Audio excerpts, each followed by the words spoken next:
actualité làmb ak la ca aju seen biir émission tamit wax ci làmb tey nag ñu war a analyser tuuti ci combat bi amoon démb ci diggante Mor Kang Kang ak Diop 2 mu mel ni nag gis nañu combat bu am solo ci ñaari xale yi nga xam ne ku ne xam na ni avant combat bi dégg ngeen li Mor Kang Kang waxoon dinaa la duma ba nga tëdd waxu làmb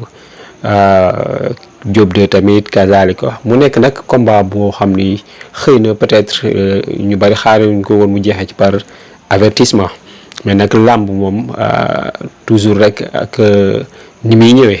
mais déméritiwul moom Diop 2 mi ñàkk ci kanam moom Mor Kang Kang ndax def na la moo doon def te ku ne gis nañu tamit animation bi mu def ambiance ba pare gis ngeen ni mu def stade bi mook Mor Kang Kang rawatina moom kii di Diop 2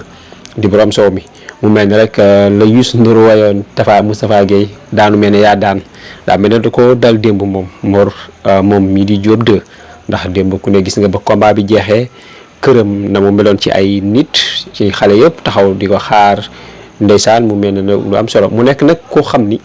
damay fàttaliku la Bécaye Mbaye daan wax rek ci xale yi nga xam ne ay révélation lañ ku mel ni Siteu ba muy doogi door Modou Lo ba muy doogi door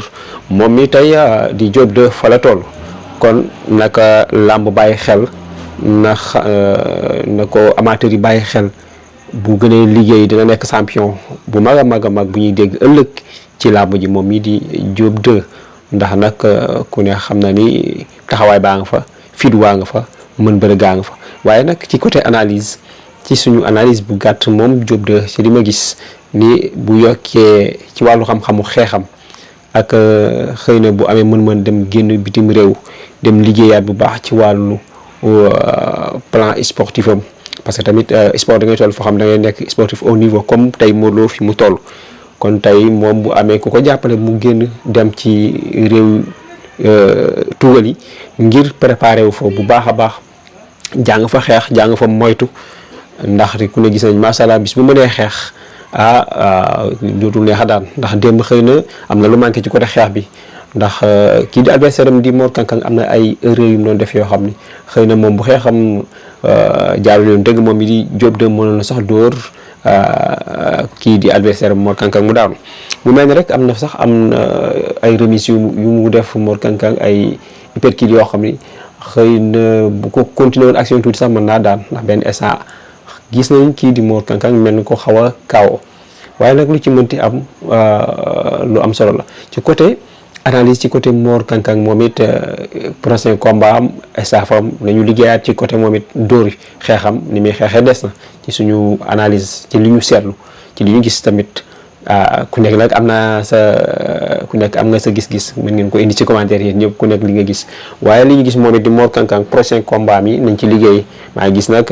bi mu jeexee mu wax guy gi combat la nag parce que Mor Kang Kang boo ko xoolee rek débuté ni guy gi débuté woon benn lañ ñoo bokk bëri ñoo niroo lépp macha allah kon combat boobu tey bu taxawee da nekk combat bu neex mu mel ni kon nañu bàyyiwaat xel ni moom mi di Mor Kang Kang moom it li ma wax sànq booy Diop 2 rek laa koy waxaat ci staffam nañu liggéeyaat ci côté xeex parce que ni muy xeex moom ni muy bagaare xeexu mbedd la muy dóor di dem du sóoraale loolu boo dajee ku mën a xeex dëgg-dëgg mën a la remise nga këpp waaw kaaw bu doy waar sax mën nga ko ci am mën nañ cee gaañ tamit mu ngi ci am ay blessures yu métti kon moom mi di Mor Kang Kang ci côté boobu il faut mu liggéeyaat ci bu baax a baax mel ni bi ci topp muy làmb ji dafa war a ubbeeku jeunes yi bëre seen biir mel ne chaque fois su ma seetee champion yi mbër yu bari loolu la ñuy kaas ni mbër yi ñun dañoo war a bëri seen biir ndax souvent da ngay gis koo xam ne dañ koy tëbal bëri ñaar combat ñett rek ñu tëbal ko yóbbu ko foo xam ni bu ñu xool palmarès du fa yegg waaye nag comme tey Mor Kang Kang Diop 2 combat boobu combat bu jaar yoon la seen i morom ñoo ngi fi ne bien vrai que tamit Mor Kang Kang guy gi loolu combat la parce que bu ko daanee tamit dina ko am fu mu ko yóbbu moom it guy gi bu ko daanee Mor Kang Kang dina am fu mu nekkaat ci làmb kon nag loolu yëpp làmb la mel ni kii di Diop 2 tamit ñenn ñu bari ñu ngi naan na jël Zos na jël Zos mën a bëreeg moom it bu fa amee ndam xëy na feneen yóbbu parce que waaye nag damay wax ni moom mi di Diop 2 jëluma yàkkamti carrière am mi ngi ci yoon xale la macha allah di doog a door am mbooloo am fit mën a bëri kon kooku amul lenn lu muy yàkkamti ci làmb. bari na adversaire moom mi di Diop doy ci ay xale yi révélation yi jóg comme moom buñ leen di boolee rek làmb ju neex lay doon mi ngi noonu mu mel ne rek ay analyses yi ñu doon defaat la rek di xool ci wax suñu xalaat ci combat démb bi nekkul combat bu neex nag di wax ne mi ngi noonu di leen xaar ci commentaire yéen am ngeen seen xalaat ku nekk mu indi gis-gisam rek ñu waxtaane ko bu ko defee ñu noonu bu leen fàttee di abonné partager bës cloche notification bi ndax vidéo bu ñu def ngeen mën caa jot ñu ngi leen di jaajëfal bu baax a baax a baax.